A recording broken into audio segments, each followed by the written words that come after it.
In this video, we're going to be looking at William Wordsworth, and we're going to be talking about Wordsworth's theories of nature, his theories of humanity and human society, and how Wordsworth intends to use his poetry as a method of social justice to reconnect the two. When we're talking about Wordsworth, it's almost impossible to overstate the importance of Wordsworth to the 19th century and to the Romantic movement. Now, first place, when we're talking about the Romantic movement, it's important to make the distinction that this is a term that was applied retroactively to Romanticism. The poets themselves did not see themselves as a singular movement, and although in retrospect it's easy to see similarities between them, it's also easy to see differences, and they themselves probably saw the differences much more than any similarities. If we went back in time and told Keats that he would be classed in the same poetic class with Wordsworth, or Shelley that he would be classed in the same poetic class with Wordsworth, they would have been probably shocked and maybe horrified, especially Shelley and Byron, that they would be classed with Wordsworth. So this term of Romanticism has been retroactively applied. And it's really more effective to see these poets in terms of what they saw as, or their contemporaries saw as, separate schools. The Lake School inhabited by Wordsworth and Coleridge, the Cockney School, Keats and De Quincey, the Satanic School, because they were avowed atheists, of Shelley and Byron. These were more or less how they saw themselves at the time. So it's important to keep in mind that what we're talking about when we talk about Wordsworth is we're really talking about a very specific subclass of Romantic poetry, not something that's true of all Romantic poetry.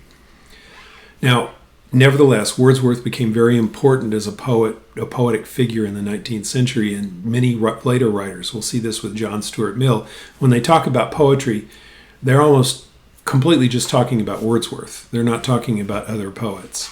They see Wordsworth as somehow central, and in fact, he became the poet laureate of England in his later life and was rewarded with a sinecure. He was appointed the stamp collector, which was a mostly ceremonial position with a small salary, so that he was able to live without having to actually work.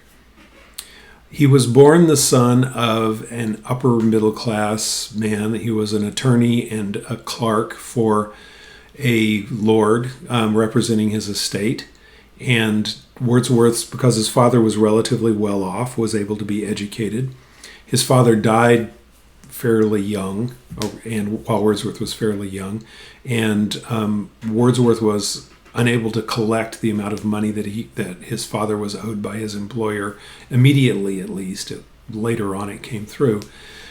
But nevertheless, he was Cambridge educated. He left Cambridge without distinction, without honors. He finished Cambridge, but wasn't awarded any special distinction. And then went to France, went to the continent, because having not inherited any money, he had to support himself. And remember that in England at that time, before that, and on through some of the 19th century, being called a gentleman meant that you didn't have to work for a living. A gentleman was someone who was able to live off his inheritance, his estate, or his investments. If you had to work for a living, even if you were a lawyer or a doctor, you were considered a tradesman, and you were not a gentleman. You were not part of the upper class. And Wordsworth was educated to be a gentleman, but his financial prospects didn't support it, so he was going to go look for work. And he went to one of the ways that a person educated to be a gentleman could find work without sacrificing too much of his gentility would be to work as a tutor, specifically as a tutor for nobility. You'd be working in the household. We'll see this with Jane Eyre, that Jane becomes a governess, because it's one way that someone educated as well as she has been can be, she's not part of the servant class, but she's also not part of the upper class, and that's where Wordsworth's prospects were, this form of gentility. And while he was in France, gaining the French fluency necessary to become a tutor, he met a young woman, Annette Vallon. They had a child, but Wordsworth was forced to return to England because of lack of funds, and while he was in England, the French Revolution broke out. Now, Wordsworth himself had been a sympathizer with the people who would ultimately become the revolutionaries, and he believed in the French Revolution and its ideals. But he was now separated from his significant other and was not able to meet her again until many, many, many years later, at which time they came to an amicable settlement. But that was sort of the end of that relationship. Another relationship that Wordsworth formed that was central to his life and to his poetry was with Samuel Taylor Coleridge. And they settled near each other in the Lake District, which is why they were called the Lake Poets, and just a few miles from each other, and daily met and talked about poetry and worked together on their poetry. And so one of the things you'll notice about their poetry is very often poems seem like they're almost a conversation between the two. Some of them actually are a conversation between the two. Dejection makes reference to listening to Wordsworth, an implicit reference to listening to Wordsworth recite his Immortality Ode, the Ode Intimations of Immortality, which sort of becomes Dejection's starting off point. So Wordsworth and Coleridge were very close friends and collaborated, and in fact, as we'll talk about later, the original intent was to publish lyrical ballads as a collaborative effort between the two. But Wordsworth was a quick composer, and Samuel Taylor Coleridge was almost legendary in his slow composing. And so Wordsworth had a whole body of work ready to go, and Coleridge still hadn't written much. And so Coleridge allowed Wordsworth to go ahead and publish lyrical ballads on his own. And then Wordsworth published lyrical ballads again. He published it first in 1798. It was republished in another edition in 1800, at which time he added a substantial preface. And then it was published again in 1802. So it went through 3 editions, which is amazing considering that it was a poetic work, and considering the number of people who could read at the time, much less read poetry. So to go through 3 editions means that it was incredibly successful. In order to understand Wordsworth and Wordsworth's poetry, and especially to understand how Wordsworth intended his poetry to be a method of achieving social reformation, it's important to understand Wordsworth's conception of nature, both the Romantic conception of nature and then Wordsworth's specific understanding of nature within that Romantic conception. Now, we did discuss this in a previous video, but it's worth going through again because it's extremely important to understand Wordsworth. Before the Romantic period, from basically classical times through the 18th century, nature was regarded in 3 interchangeable and complementary ways. The first way, when the word nature was used, when someone used the word nature, they were referring to the creator, to the supreme deity. When they would say something like nature intended or nature made us for something, they were referring to God in that case. But they were also often using nature to refer to the cosmos, to everything, and that everything included humans and human society. There was not really a distinction between natural society and human society in this particular reference. All were part of creation.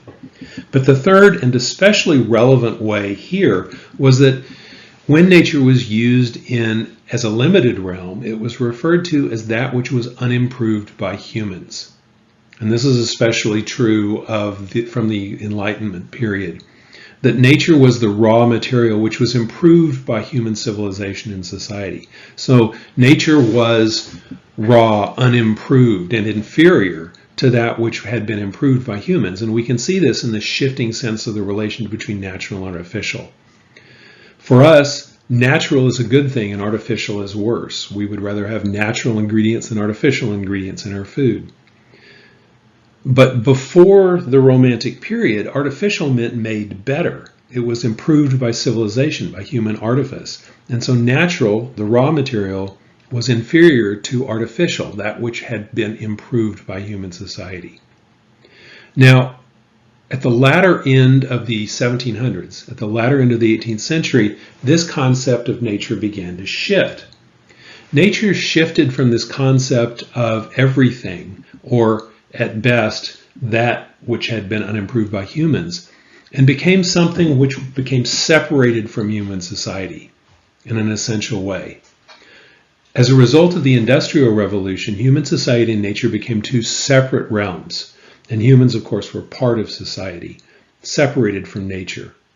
And it's easy to see why they would regard it this way when you see the results of industrialism and human changes to the world. Now, for the Romantics, what happened as a result of that was that within human society, humans became separated from their own feelings. They became alienated from themselves in an essential way. Now, for Wordsworth, feelings are derived from our relationship with nature. And so when we become alienated from our own feelings, we become alienated from nature as well. The separation between human society and nature is a result of this alienation from our own feelings and from ourselves. So for Wordsworth, the goal of his poetry is to reconnect us with our feelings, to remove this alienation so that we can feel our essential passions and our elementary feelings and be sensitive to those things. And because we become sensitive to our own feelings, we can also become connected with nature, reconnected with nature. And as a result of becoming reconnected with nature, through our feelings, we gain a common bond between each other, and we become reconnected to each other. And so humans are not only reconnected with each other through his poetry, or not only reconnected to nature through his poetry, but ultimately become reconnected with each other and become better moral beings. As opposed to the humans who do not see each other as fellow beings on their way to the grave, to borrow a term from Dickens' Christmas Carol, which we'll see later. Humans now begin to become more sympathetic toward each other. And because they're more sympathetic, they become more capable of behaving in a moral way.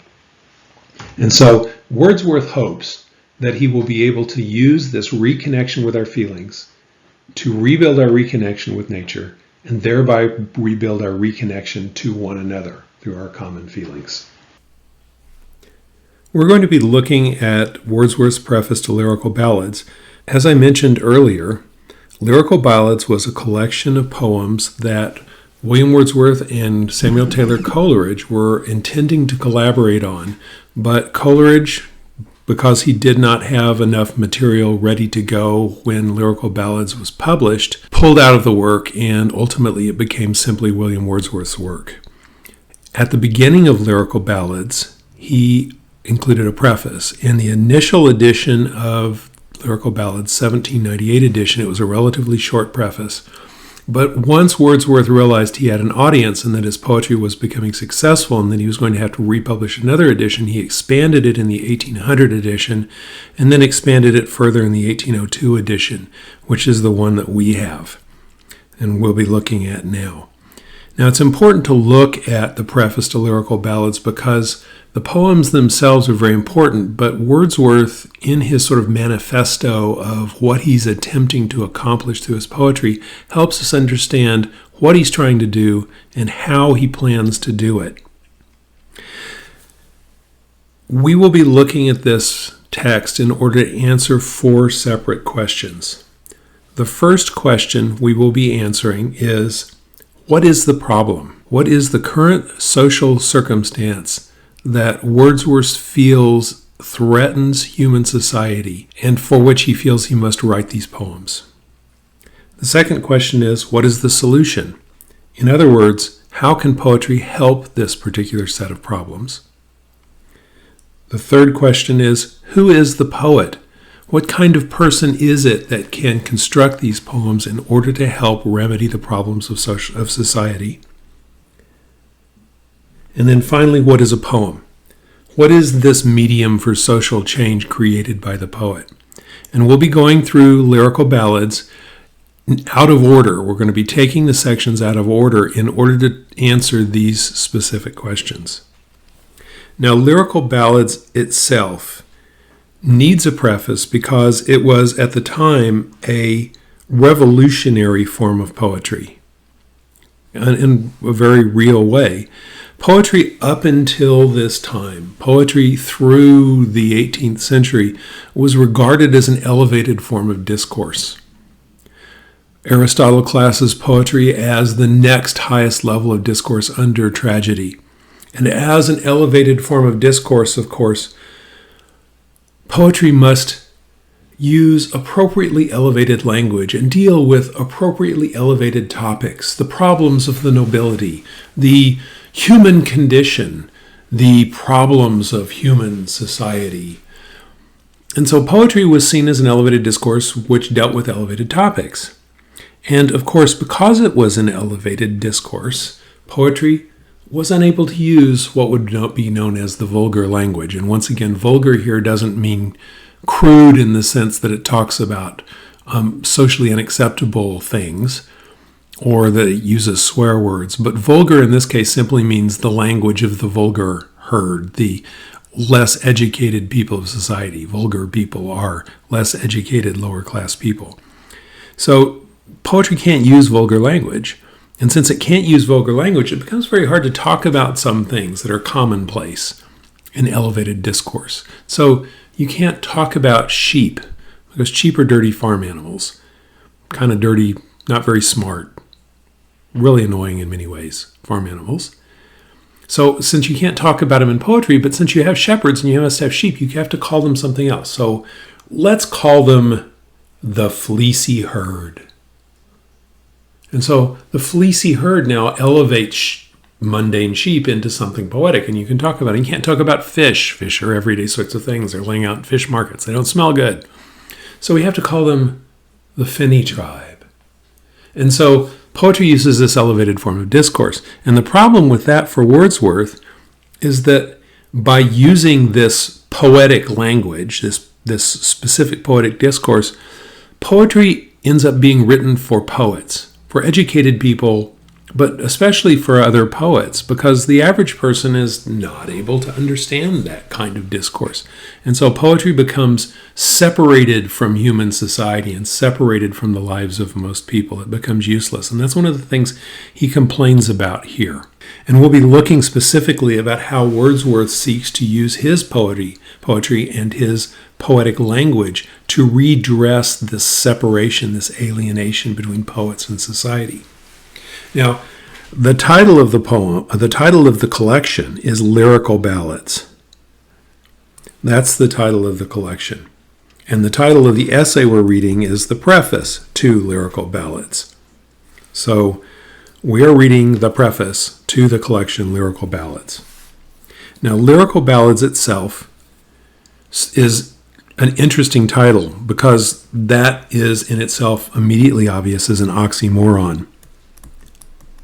A lyric is a short poem. When you think of the term lyric, you undoubtedly think of a song, the words to a song. And that's exactly what it is. A lyric is a short poem. A lyric poem is a short poem. And in fact, most lyric poems at some point were simply songs. We've just lost the music. Many of Shakespeare's lyrics were written originally as songs, the same way that a current musical artist writes a song. And then we've still got the words, but we've lost the music because, of course, up until the end of the 19th century, beginning of the 20th century, there wasn't really a reliable way to record music unless it was written down. So think of all the songs that have been written that wouldn't now be recorded. So when you listen to a Billie Eilish song, you're really listening to a poem, but you're listening to it set to music. Same way it would be true with these. So a lyric is a short poem. On the other hand, a ballad is a long poem. And usually a long poem that tells a story. It's a ballad usually tells a story. So this is an oxymoron for those of you who are not already well versed in English language jargon. An oxymoron are two combined terms that contradict each other. So a lyrical ballad would be a short, long poem. And the reason that they do that is because Samuel Taylor Coleridge will say in his Biographia Literaria later that a poem of any length cannot be and should not be all poetry. And we'll be looking at what that means. But of course, as we mentioned in the video about Romantic poetry, that poetry is the moment of inspiration, which is then later embodied in the poem. But the poem itself is not necessarily all poetry. So what a ballad would be an extended poem made up of a collection of these poetry moments, these moments of inspiration. And that's kind of what they're getting to here with this. Right away in this selection, when we look at Wordsworth's idea about his poetry, he is talking about this as an experiment. which right away talks about he's trying to do something new. And what he's trying to do is he's using a metrical arrangement. He's writing with meter, the real language of men in a state of vivid sensation. The real language of men in a state of vivid sensation. That's a very powerful phrase that incorporates many different essential elements of Wordsworth's poetic enterprise here. So let's look at how and why he attempts to use the real language of men and how that's connected with a state of vivid sensation. We're going to begin our discussion of the preface by addressing the first question. What is the problem? In order to do that, I want you to skip ahead to page 307 here, and specifically down to the bottom paragraph there on the page, in which Wordsworth explains what is going on in his society and why he feels it's necessary to address these problems. So he starts off by saying, I will not suffer a sense of false modesty to prevent me from asserting that I point my reader's attention to this mark of distinction far less for the sake of these particular poems than from the general importance of the subject. The mark of distinction to which Wordsworth is referring here is that he says above, the feeling therein developed gives importance to the actions and situation, not the action and situation to the feeling. In other words, the emphasis here is on the feeling itself, the feeling that creates the interest in the action, not action producing feeling as a secondary effect. So the mark of distinction that he's referring to is the emphasis on feeling as primary here. And then he goes on to say, starting right here, the subject is indeed important, for the human mind is capable of being excited without the application of gross and violent stimulants, and he must have a very faint perception of its beauty and dignity who does not know this, and who does not further know that one being is elevated above another in proportion as he possesses this capability. All right, so this brings up two very important questions here. The first question is, what does he mean when he says, the human mind is capable of being excited without the application of gross and violent stimulants?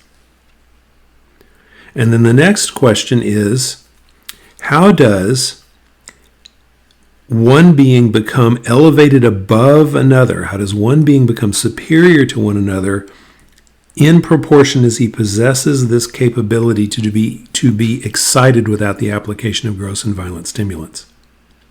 All right, so most often when I ask what gross and violent stimulants are, people say drugs or coffee.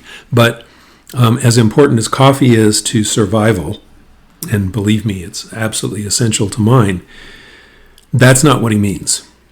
The gross and violent stimulants he's talking about here are those activities that produce an excess of sensation.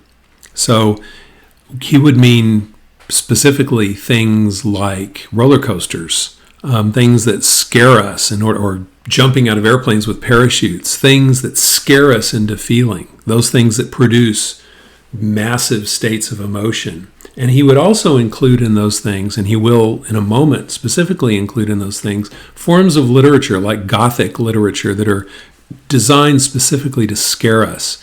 He would think that slasher movies, for example, would be the height of a gross and violent stimulus. In other words, in order to make you feel anything at all, you have to feel only extreme emotions. And he believes that the human mind must be excited, must be capable of producing emotion from more subtle influences, because nature produces subtle influences, and if we can find feeling only in gross and violent stimulants, we will be unable to find emotional states in nature, which will cut us off ultimately from our own. And therefore, those people who can feel only with gross and violent stimulants are incapable of feeling with subtle stimulants, incapable of feeling things that are connected with nature, and therefore are incapable of being connected with other people. And being cut off from nature means they are alienated from themselves, they're alienated from other people, and they become unsympathetic. They're no longer able to connect with other people. So people who need gross and violent stimulants are less worthy people because they are less sympathetic. They're less moral. Therefore, the goal of the poet is to reawaken our ability to feel from subtle influences, to avoid having to engage in gross and violent stimulants in order to feel anything at all. So he says, "It has therefore appeared to me that to endeavor to produce or enlarge this capability is one of the best services at which in any period a writer can be engaged. But this service, excellent at all times, is especially so at the present day." And he's going to go on to explain why the present day has been especially enervating, why it has made people cut off from their subtle influences. And he's going to be talking about all of the things that are going on in society at the time, which now to us at the beginning of the 21st century, or 20 years into the 21st century now, would almost seem laughable. But to him and to his social colleagues were very significant. The most effective of these causes are the great national events which are daily taking place. Think about CNN, Fox News, MSNBC screaming at you about all the things that are going on in our society. So we're sort of in an analogous circumstance. The increasing accumulation of men in cities. Think about what he's talking about here. We're talking about London, a city of under 300,000 at this point, where the uniformity of their occupations, the new factory work, produces a craving for extraordinary incident, which the rapid communication of intelligence hourly gratifies. So at this point, he's talking about the press and the penny post, where it was possible to get a letter across England by the penny post within a day. What would he think of Twitter, where we can distribute instantaneously a message to people literally across the world with a tweet? The problem with this is that these influences, these great national events, the accumulation of men in cities, where the uniformity of their occupations producing a craving for extraordinary incident, which the rapid communication of intelligence hourly gratifies, these influences are working to blunt the discriminating powers of the mind and unfitting it for all voluntary exertion, to reduce it to a state of almost savage torpor. And I'm sorry that word is out of focus, but that's torpor. That's an important phrase. So we are no longer capable of feeling from subtle influences. We need gross and violent stimulants, which is the same thing of blunting the discriminating powers of the mind, the powers that are able to discriminate between subtle influences, to see distinctions between subtleties, and unfitting it for all voluntary exertion, making us incapable of acting on our own. We become sort of the passive receptors of these gross and violent stimulants, which has reduced us to a state of almost savage torpor. And that's an oxymoron as well. Savages, especially in Wordsworth time, are uncivilized. And then torpor is, you're probably familiar with the adjective torpid. Torpor is a state of suspended animation, like hibernation. So savage torpor is an oxymoron. And what he's talking about is sort of frenetic but mindless and especially emotionally incapable activity. So we're engaging in a lot of savage activity, but we're in a state of emotional torpor, which is why we're blunting the discriminating powers of the mind and making us so that we're subject only to the application of gross and violent stimulants. He goes on to say that this problem is being intensified by the literature. He says, "To this tendency of life and manners, the literature and theatrical exhibitions of the country have conformed themselves. The invaluable works of our elder writers, I'd almost said the works of Shakespeare and Milton, are driven into neglect by frantic novels, sickly and stupid German tragedies, and deluges of idle and extravagant stories in verse." So these are the Gothic novels that were famous, successful at the time, in which Northanger Abbey, Jane Austen, will be making fun of later in the person of Catherine Morland, who is a devotee of Gothic novels, and the sort of extraordinary things that are going on in those novels. They're helping to dull our sensibilities. So he says, "When I think upon this degrading thirst after outrageous stimulation," degrading because it makes us less human, and outrageous stimulation because it dulls our sensibilities and our sensitivities to nature, "I'm almost ashamed to have spoken of the feeble effort with which I have endeavored to counteract it, and reflecting upon the magnitude of the general evil, I should be oppressed with no dishonorable melancholy had I not a deep impression of certain inherent and indestructible qualities of the human mind, and likewise of certain powers in the great and permanent objects that act upon it, which are equally inherent and indestructible. And did I not further add to this impression a belief that the time is approaching when the evil will be systematically opposed by men of greater powers and with far more distinguished success? This is an important passage. The deep impression of the inherent and indestructible qualities of the human mind are those qualities impressed upon it by nature, and the certain powers and the great and permanent objects that act upon it is nature itself, which are equally inherent and indestructible. This is the subtle bond between humans and nature, which is being disrupted by the sickly and stupid German tragedies and the idle and extravagant stories in verse and all those other influences of society. But nevertheless, those inherent and indestructible qualities are still there. And the poet needs to reawaken our ability to be sensitive to subtle influences so that we can see these great and permanent forms, which will rebind us to nature. That brings us to the next question. The next question is, what is the solution? In other words, how can poetry help overcome this alienation between humans and nature, between the indestructible forms in the human mind and the great and permanent objects that act upon it? And one of the way that we get into that is by looking at where Wordsworth says there will also be found, this is farther down on that same page, this is farther down on page 308, there will also be found in these volumes little of what is usually called poetic diction. And so the question is, why is there little poetic diction? And in order to do that, we have to look at the role of language in Wordsworth's poetry. So we have to scroll back up, and we're going to go back up to page 305, and we are going to look at the section where he begins, right here.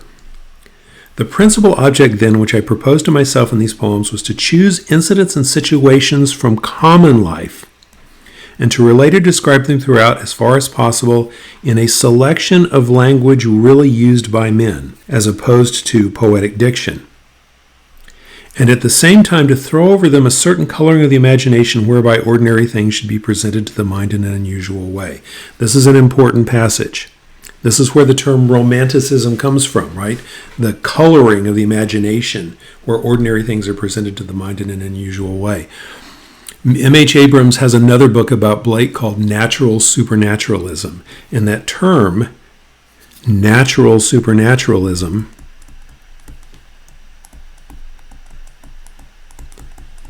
applies here. Natural supernaturalism means seeing the extraordinary in the ordinary.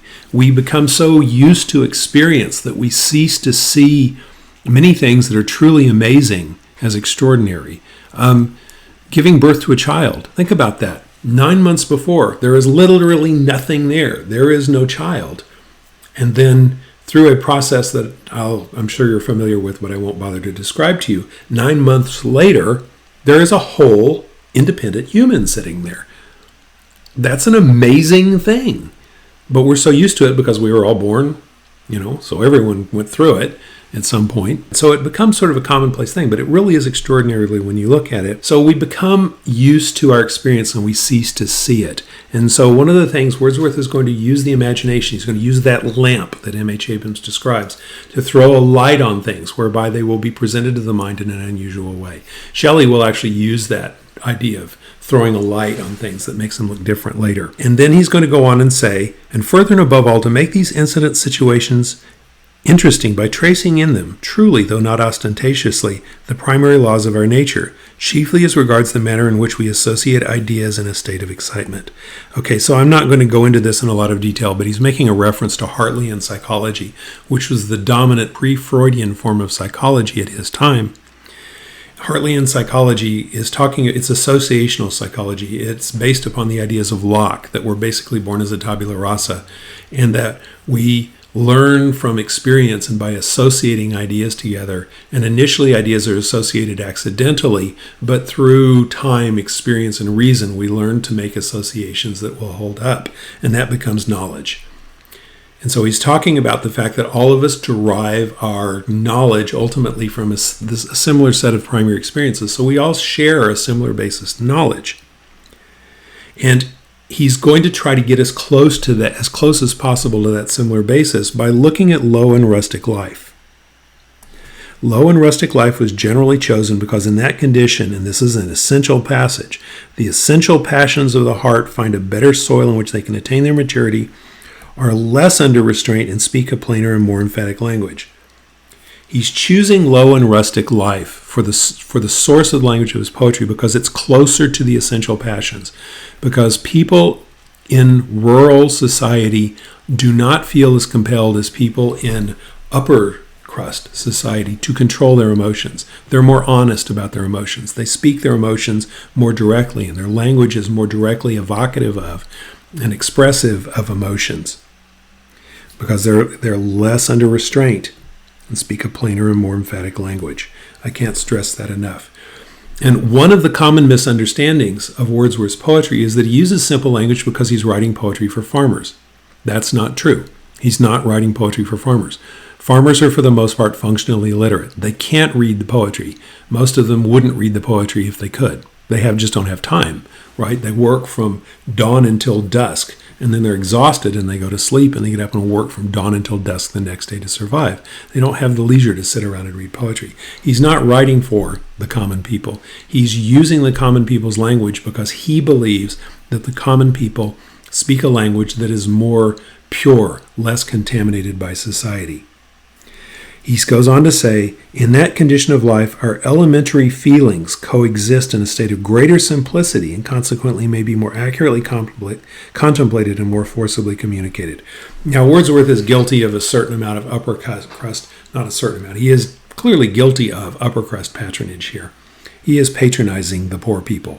He believes that simple people have simple emotions, and clearly that's not true. Simple people who live what you would think of as simple lives, are complicated people and have complicated emotions just like anyone else does. But this is what he believes, and he believes that because they live in a less complicated social circumstance, we are able to understand their emotions more easily. In fairness to Wordsworth, on the other hand, people who live in rural society also live away from the dictates of social convention that characterize high society. And in elevated, educated, cultured society, one refrains from expressions of strong emotion because they make other people uncomfortable. And one of the worst things you can do in a social setting is to make other people uncomfortable. So in sophisticated social settings, one is very careful to restrain one's emotions. Controlling one's emotion is a sign of good breeding. And because people in lower classes don't feel the need to meet the expectations of good breeding, they are more honest and open in the expression of their emotions, and therefore Wordsworth to a certain extent is justified in his expectations. And then he goes on to say, because the manners of rural life germinate from those elementary feelings and from the necessary character of rural occupations are more easily comprehended and are more durable.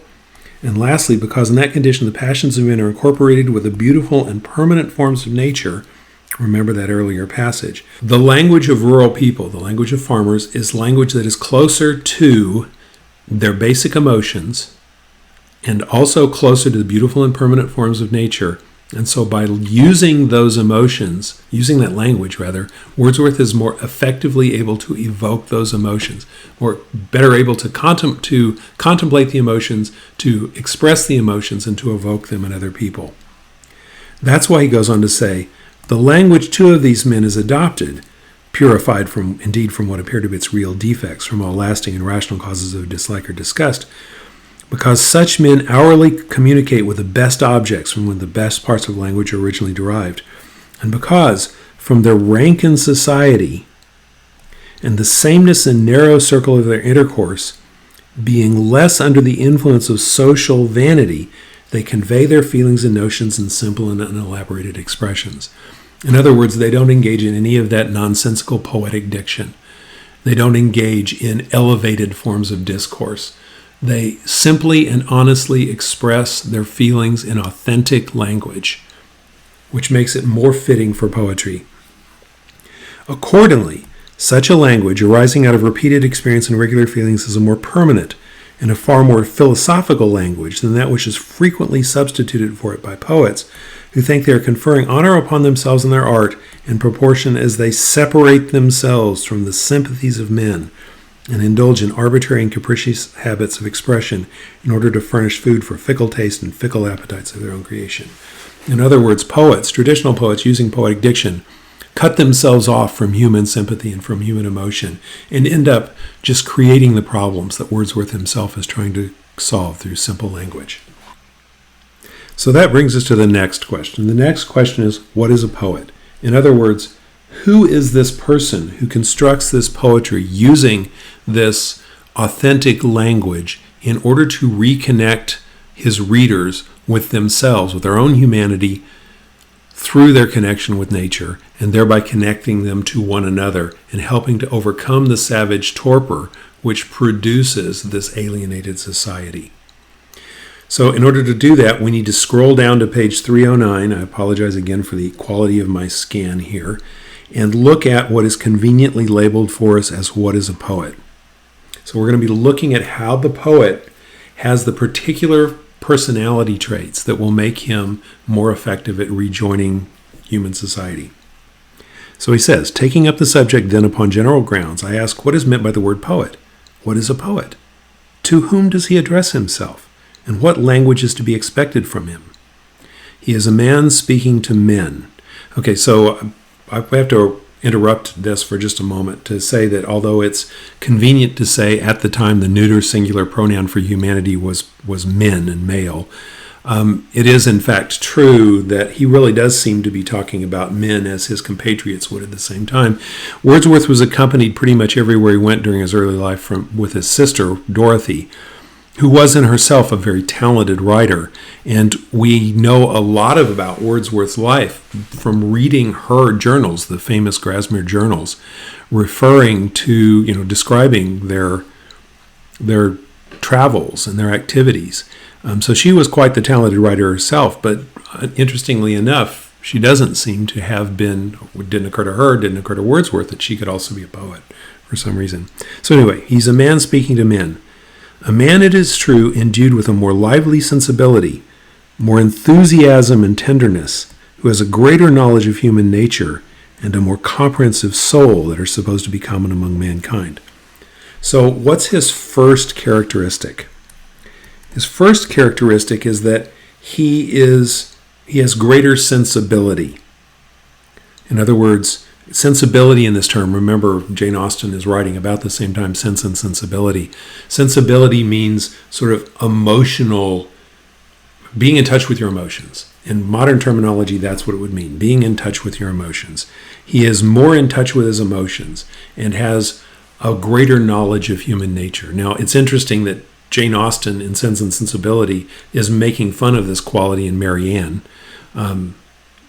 Eleanor's sister Marianne is overly engaged in sensibility and gets herself into romantic scrapes because she and her mother are overindulged their sensibility. One of the movements to which Jane Austen is reacting in her novel is the cult of sensibility, a movement, a precursor to the Romantic period which developed in the late 1700s and was represented by a novel, for instance, called The Man of Feeling by author Henry Mackenzie, which was published in 1771. And in the novel, the protagonist wanders around and uses his sensibility as a way of saving people from moral problems and weeping uncontrollably at all sorts of things. And Jane Austen is making fun of this sense that sensibility in itself is some sort of moral superiority. But so they have a more lively sensibility. This is the first quality.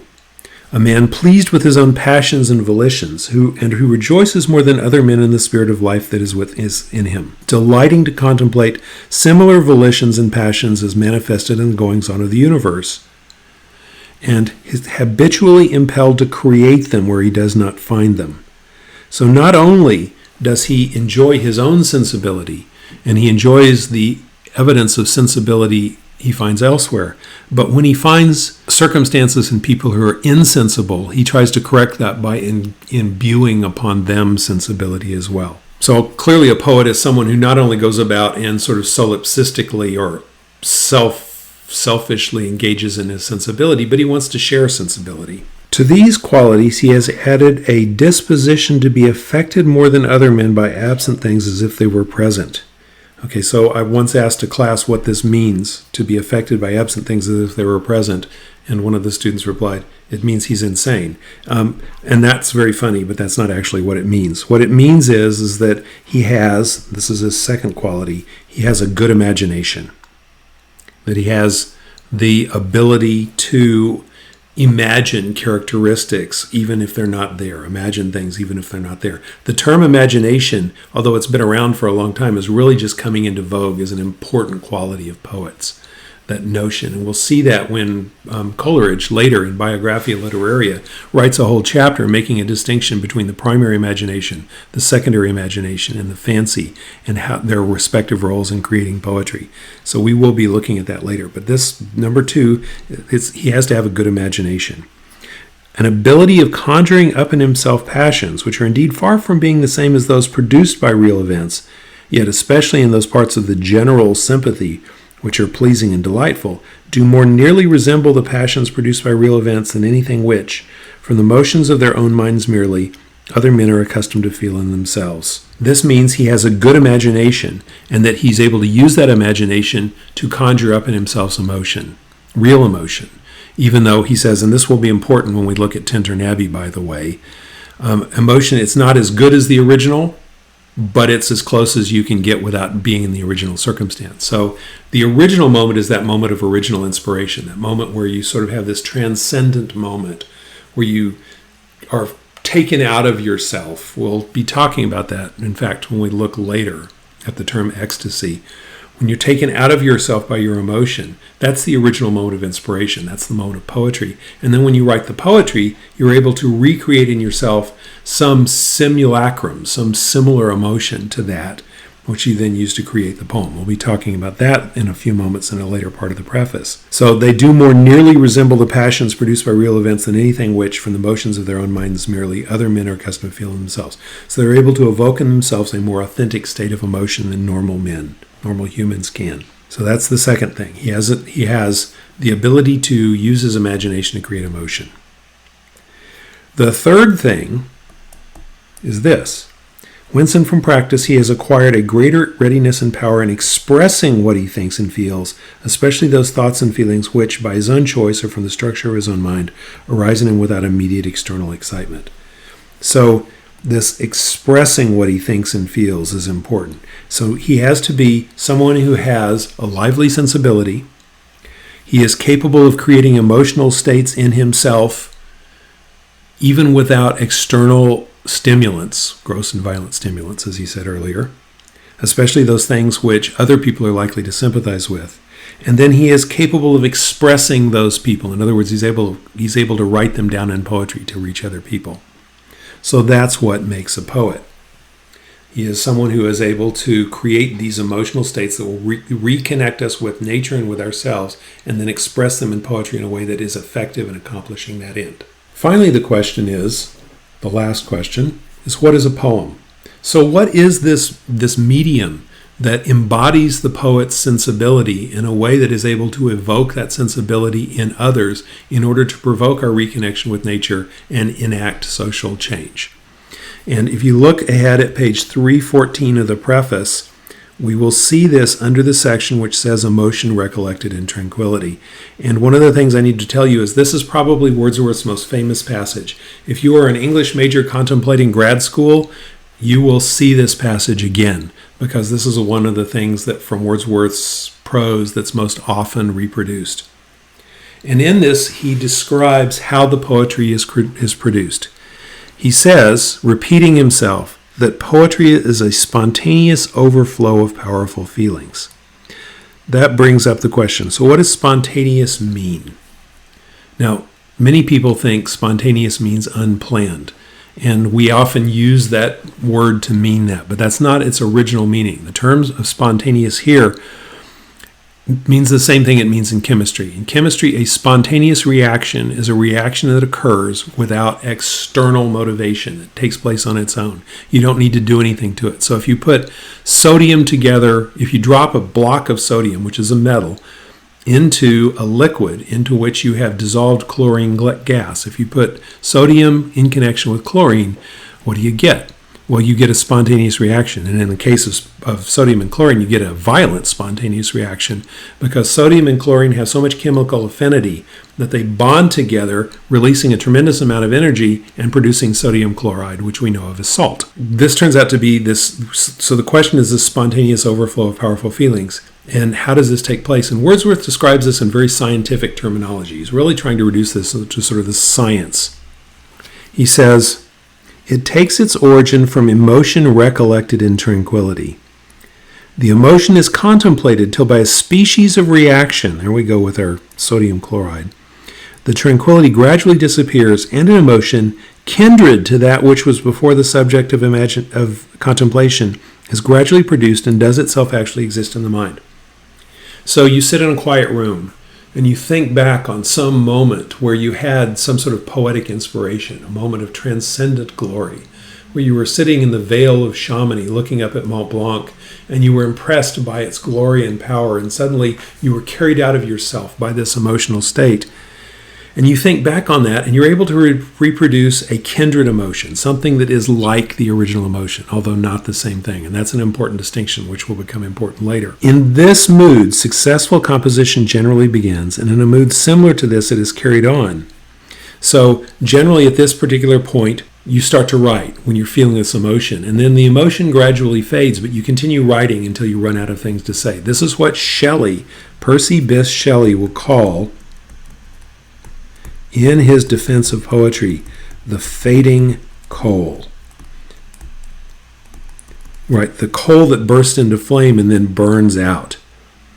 And so this is the emotion that is fading as you're writing. And this will be important, by the way, to understand one of the things that's going on in Tintern Abbey. Actually, it's connected to the informal assignment, too, where I asked you, why is there this constant feeling of elegiac sadness in the poetry, which includes both Wordsworth's Tintern Abbey and Immortality Ode and Keats' Great Odes. So basically what happens is that poetry becomes, and pardon me for the metaphor or the analogy, it's kind of like emotional vomit. It sort of turns around inside of you for a while till you can't contain it anymore, and it just explodes out of you beyond your control in sort of spontaneous reaction. So you contemplate an emotion until the emotion is generated within you, and at some point the emotion becomes uncontainable and it explodes into poetry. So it is the emotion of the poet, created through his powerful imagination, exploding into poetry and then taking advantage of his ability to express what he feels through poetry, that becomes poetry. In order to see this in action, let's look ahead to page 345 in Wordsworth's poem, I Wandered Lonely as a Cloud. This is a poem that sort of embodies Wordsworth's idea of how poetry is produced. He says, I wandered lonely as a cloud that floats on high o'er vales and hills, when all at once I saw a crowd, a host of golden daffodils, beside the lake, beneath the trees, fluttering and dancing in the breeze. Continuous as the stars that shine and twinkle on the Milky Way, they stretched in never-ending line along the margin of a bay. 10,000 saw I at a glance, tossing their heads in sprightly dance. The waves beside them danced, but they outdid the sparkling waves in glee. A poet could not but be gay in such a jocund company. I gazed and gazed, but little thought what wealth the show to me had brought. For oft when on my couch I lie, in vacant or in pensive mood, they flash upon that inward eye which is the bliss of solitude. And then my heart with pleasure fills and dances with the daffodils.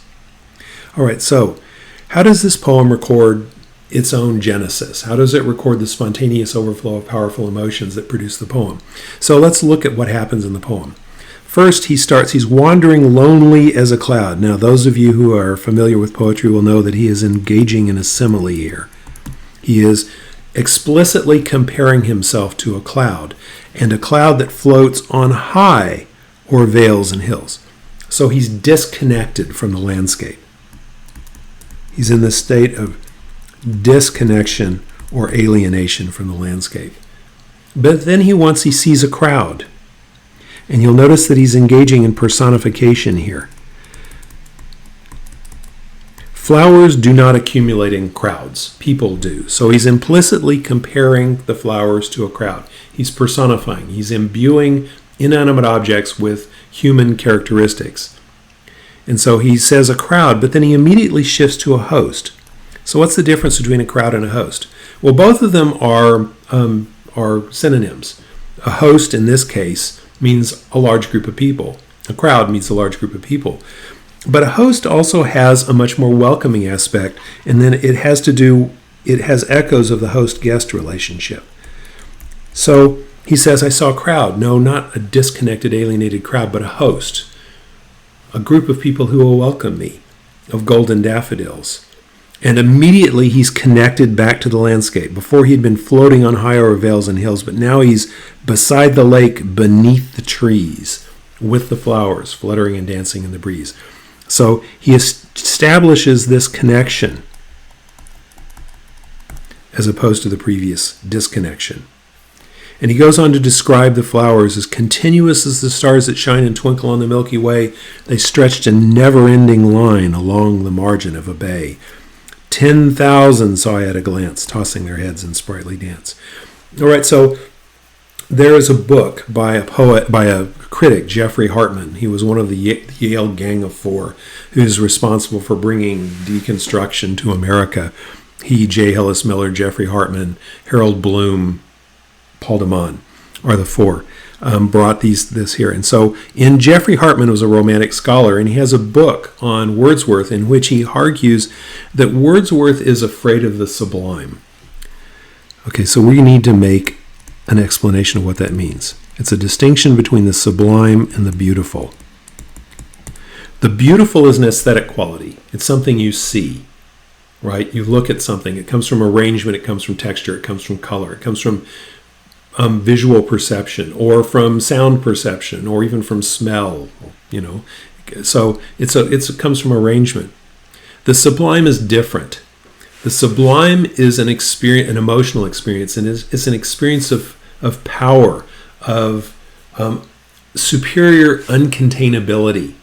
It's one of those moments, if you've ever been up at the mountains at night, away from the city and light pollution, and looked up into the sky and looked at the stars, and realized what you were looking at, you realize that what you're looking at are literally billions and billions, trillions of suns spread across the sky, each of them, some of them much bigger than our sun. And in some cases, those little stars of light are actually galaxies.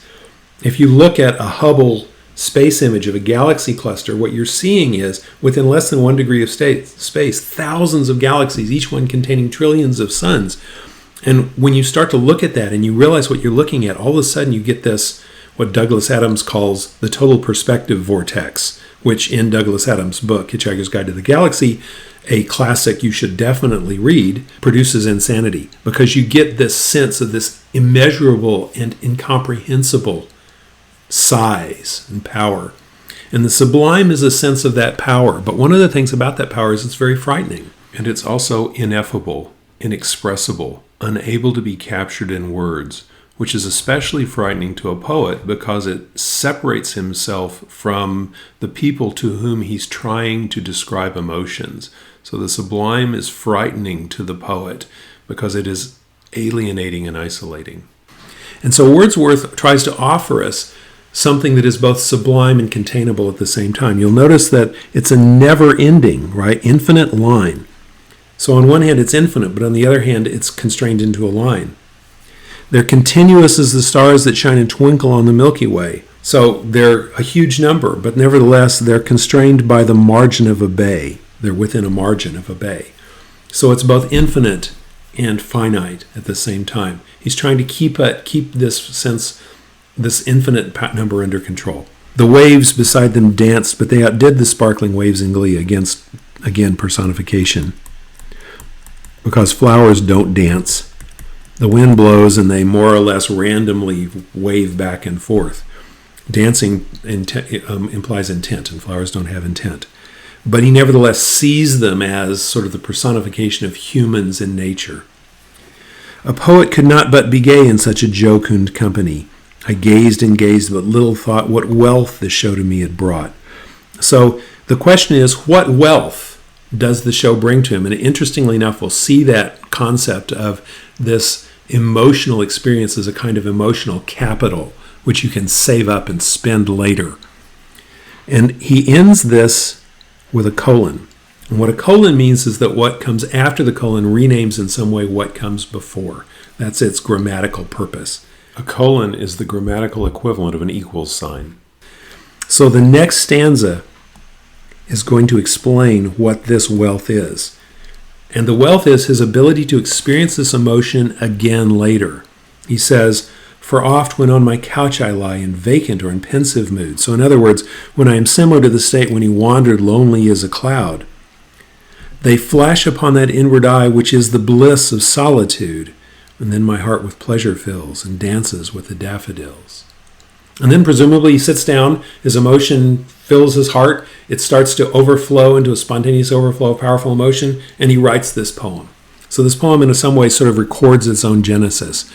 He sees an experience which brings him this sense of emotional satisfaction. He goes home later, he's feeling sad, he relives the experience produces an emotional state similar to the one before, that emotional state overflows, and that overflow becomes a poem.